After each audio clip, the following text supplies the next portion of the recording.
Assalamualaikum guys. Apa kabar? Kawan-kawanku semua. Semoga kita tetap dalam keadaan sehat, dalam lindungan Tuhan yang Maha Kuasa. Amin. Guys, beberapa hari yang lalu saya bertemu dengan teman saya, guys. Dia bercerita cukup mengesankan, serius, ada candanya lagi, guys. Dia menyampaikan dia sudah menjadi pahlawan bagi orang yang dia tolong, guys. Kemudian saya spontan bertanya padanya, guys. Saya katakan, apa benar yang kau omong ini kenyataan? Apa benar ini kejadian? Atau itu hanya kibul-kibulan kau saja kepada kami, guys? Itu pertanyaan kepada beliau, guys. Beliau tersentak dengan serius, rada agak marah. Dia berkata, kenapa kau tidak percaya dengan saya?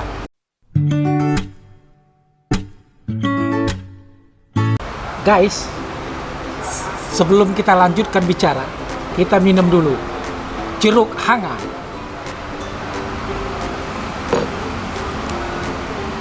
Kita lanjutkan kembali, guys. Kenapa pertanyaan itu timbul kepada kawan saya tadi? Karena kita sebagai teman lama sudah tahu pasti kawan kita tuh sedari dulu suka kali merekayasa cerita. Kalau mengumbang-umbang, mengangkat-ngangkat orang, merayu orang, kemudian menggombal orang, membuat orang terbuai. Itu kelebihan dia, guys. Namun yang negatifnya, guys, cenderung kepada dusta, guys. Cenderung kepada cerita bohong. Sehingga sebagai teman lama, dalam canda kita bertanya kepada dia, apakah cerita Anda tadi benar? Karena kita menduga ini seperti yang dulu juga ini. Seperti kawan kita yang dulu, banyak kibul-kibulnya, guys. Berbicara selalu dusta. Ini merupakan awal dari perbuatan berikutnya yang akan dilakukan, guys. Kait-mengkait. Nanti dari itu akan lahirlah kesepakatan dalam bentuk kerjasama, akan lahir perjanjian, cenderung akan menjadi rangkaian perbuatan dusta. Kemudian nanti akan menjadi amanah yang didapatnya akan cenderung dia tidak lakukan dengan baik atau dia khianati. Kalau boleh kita mulai mengulas sedikit, guys, dari sisi hukum. Apabila orang sudah menjadi habitnya selalu berkata dusta, selalu berbohong, maka dia tidak akan pernah bisa, sulit dia berkata jujur. Dan tawaran untuk menjadi saksi kibul-kibulan atau memberikan keterangan palsu di atas sumpah, itu pasti dia akan lakukan demi uang. Itu bahaya, guys. Melakukan atau memberikan keterangan palsu di atas sumpah itu termasuk perbuatan pidana. Bandingkan saja, guys. Dia sumpah di atas kitab suci, guys. Kitab suci di atasnya, dia bersumpah atas nama Tuhannya. Dan dia memberikan keterangan di atas sumpah itu. Apabila di kemudian hari keterangannya diketahui adalah palsu, maka keterangan palsu yang diberikan di atas sumpah itu akan menjadi tindak pidana, guys, yang diancam pasal 242 KUHP, guys. Pasal 242 Kitab Undang-Undang Hukum Pidana. Orang bisa melaporkan beliau yang melakukan keterangan palsu itu ke pihak kepolisian, diproses dengan pasal 242 KUHP, guys. Ancaman hukumannya kalau keterangan palsu itu umum berbau perdata, merugikan material dan imaterial saja, ancaman hukumannya itu 7 tahun penjara, guys. Namun apabila dia sebagai saksi memberikan keterangan di depan persidangan di atas sumpah yang merugikan pihak terdakwa, maka di kemudian diketahui keterangan itu palsu, maka dia akan berurusan dengan pihak kepolisian dengan ancaman hukuman 9 tahun penjara, guys. Serius itu, guys. Jadi kebiasaan berbohong, kebiasaan berdusta itu akan berdampak jelek untuk dirinya, berdampak jelek kepada kehidupannya ke depan. Dan yang paling membahayakan, apabila perkataan dusta dan selalu mengucapkan kata-kata bohong tadi telah menjadi habit, kebiasaan yang susah ditinggal, dan membahayakan kalau dia menjadi seorang saksi memberi keterangan palsu di atas sumpah di depan persidangan. Dia akan berurusan dengan pihak kepolisian dalam kasus pidana memberi keterangan palsu di atas sumpah. Dalam kasus pidana ancaman hukumannya 9 tahun penjara, guys. Kemudian, guys, apabila dia berjanji, dia pasti ingkar. Ini berkaitan, guys, kepada yang pertama. Kalau orang sudah biasa berbohong, sudah biasa berkata dusta, guys, dan itu sudah menjadi habit, kebiasaan buruk yang tidak bisa ditinggal, menjadi mentalitas jelek, habit terhadapnya, guys. Sehingga dia melakukan perjanjian, pasti akan diingkarinya perjanjian itu. Bahasa hukumnya, guys, akan terjadi Wan prestasi. Kalau itu hanya berbau perdata guys, Wan prestasi, ingkar janji. Perjanjian bisa berupa lisan, namun cenderung hukum berkata harus tertulis, karena ini suatu saat menjadi bukti apabila terjadi sengketa di dalam melaksanakan perjanjian tersebut. Tetapi guys, bagi orang yang selalu berkata dusta, yang selalu berbohong, habit jelek yang tidak bisa ditinggalnya, maka jika dia melakukan perjanjian, baik lisan maupun tertulis, yakin guys, dia akan ingkari.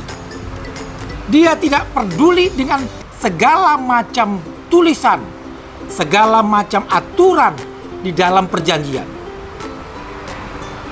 Mau perjanjian itu dilakukan di atas segel, di atas materai, disaksikan para pihak lainnya, atau perjanjian itu dibuat di hadapan notaris guys, no problem, dia tidak persoalkan itu, tidak masalah.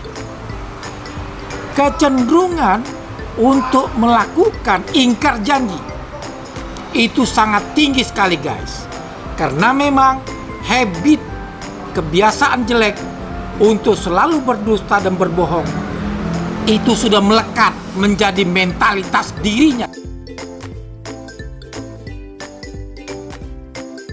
Banyak modus yang menjadikan perjanjian ini menjadi sengketa.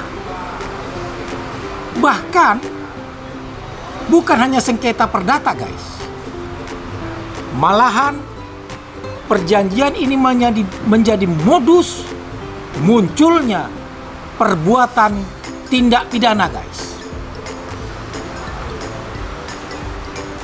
Kalau dia sudah berjanji, ada kesepakatan tertulis guys, akan membayar sejumlah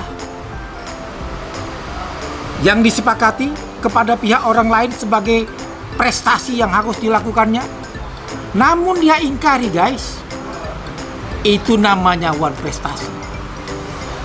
Tapi kalau dia sudah menarik uang dari investor dengan janji akan memberikan prestasi pengembalian berikut dengan jasa-jasanya atau laba berbagi keuntungan, sedikit pun dia tidak laksanakan janji itu guys. Investor sudah bayar 100% kepada dirinya, tapi dia tidak pernah mengembalikan uang investor, bahkan tidak pernah pula melakukan pembagian keuntungan sebagaimana kesepakatan dalam perjanjian. Begitu didesak, ditagih, dia keluarkan cek. Kalian gak usah khawatir katanya, aku akan bayar dengan cek ini. Ini jaminanku. Apabila dalam waktu 1 bulan aku tidak bisa membayarnya, uangkan ini cek. Uangkan cek, itu akan kalian dapatkan uang. Ternyata apa guys? Dasar memang dia selalu berbohong, berdusta, sehingga perbuatan tindak pidana yang berbau penipuan pun dia nggak ada khawatirnya, nggak ada takutnya guys. Jadilah perbuatan hukum perdata Wan prestasi sekaligus tindak pidana penipuan telah dilakukannya guys. Guys, banyak usaha-usaha yang dilahirkan dari orang-orang yang bermental pembohong, sehingga usahanya jadi usaha yang akal-akalan, yang merugikan dan mengolah orang lain. Banyak contoh seperti dulu guys, usaha yang dilakukan perusahaan dalam bentuk arisan berkelompok, namanya arisan apa namanya, kemudian jaring berjaring, kemudian banyak lagi usaha-usaha lainnya seperti usaha untuk perjalanan ke luar negeri guys. Itu juga banyak masalah. Semuanya didasari oleh motivasi mendirikan perusahaan itu guys. Kalau orang yang mendirikannya bermental, yang pertama tadi guys, selalu berbohong, berkata dusta, habit dan mentalitas jelek ini akan mempengaruhi cara berbuatnya untuk mendirikan perusahaan, mengelola perusahaan, mengakali orang guys. Ini tidak benar. Ini salah besar. Apabila telah jatuh tempo, dia harus melakukan sesuatu yang harus dibayarkan kepada pihak investor, pihak klien, dia tidak lakukan. Apapun usahanya guys. Maka selain ituan prestasi guys, ingkar janji bisa digugat guys ke peradilan perdata. Kemudian karena ada unsur penipuan bisa dilaporkan pada pihak kepolisian guys. Yang paling seru lagi guys, Anda bisa melakukan perkara ini menjadi perkara kepailutan. Anda bisa gugat ke pengadilan niaga di ibu kota provinsi untuk mempilotkan perusahaan itu. Guys, selanjutnya guys, jika diberi amanah, diberi kepercayaan kepada orang itu, pasti guys, yakinlah, amanah itu, kepercayaan itu akan dikhianatinya.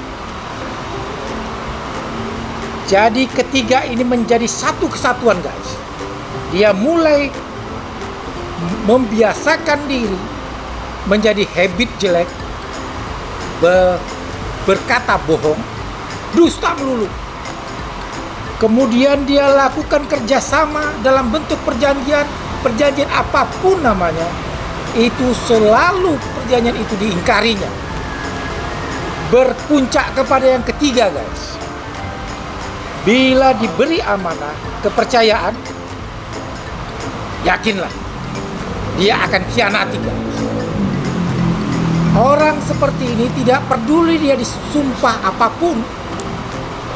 Begitu ada kesempatan dari kepercayaan yang diberikan, dia sikat, dia habisi guys. Dia khianati. Disuruh, dipercayakan, dia menempati rumah. Kelolalah rumah ini, bangunan ini, atau tanah ini dengan baik. Belakangan guys, dia rubah itu menjadi miliknya. Dia khianati guys. Atau dia jual guys. Atau dia gadaikan guys. Ini sudah habit jelek. Dia akan khianati kepercayaan yang diberikan.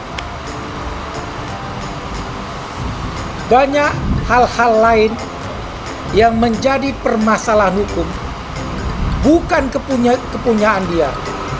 Belakangan dia yang menjadi pemilik. Disewakan belakangan itu menjadi digadaikannya, dimilikinya, dijualnya. Yang seperti itu banyak kasus hukum guys. Yang paling penting, bagaimana caranya supaya kita waspada guys. Benar-benar kita melakukan penelitian. Kita selidiki sebelum melakukan hubungan kerjasama kepada orang yang memimpin perusahaan itu. Atau sebelum memberikan kepercayaan kepada orang itu, selidiki rekam jejaknya, guys. Oke, guys, mudah-mudahan ulasan singkat ini bisa bermanfaat untuk kita semua. Terima kasih atas perhatiannya. Mohon maaf atas segala kekurangan. Tidak ada gading yang tidak retak. Lain waktu kita ketemu kembali. Assalamualaikum warahmatullahi wabarakatuh. Dadah.